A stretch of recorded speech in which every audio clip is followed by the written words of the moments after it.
In this video, I'm going to share with you an example of anticipating where the barrister is leading you with his or her questions. This happened to me, several years ago. But the barrister started off his question to me in a positive way, in a complimentary way.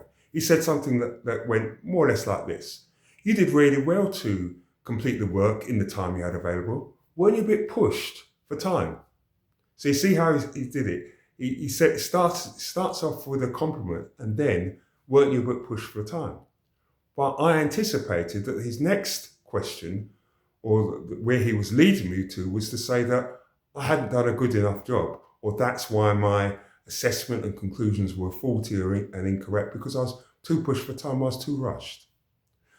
Having anticipated that, I stopped it. I nipped that in the bud by saying, yeah, I was pushed for time, but the truth is I'm always pushed for time. That's the nature of my work.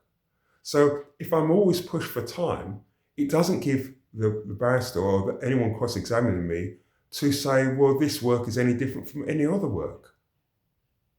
So it nullifies. He couldn't ask any other questions in relation to it. Well, he could have asked other questions in relation to it, but not along the same lines, because I've already stopped that line of questioning or inquiry. So you see, when you're able to anticipate where barristers are going, where they're leading, you're in a much better position. But that only comes from experience. And it's only because I've done it time and time again. But having an understanding of where barristers are going, with the questions they're asking you, is super important. They might start out nice and pleasant, but then just watch for something that might come. It may not always come in the questions. Sometimes the questions are just straightforward questions, but you don't know that, and you can't know that until they've finished answering their questions. So you have to treat every question on its merit. Hope that makes sense to you. See you again soon.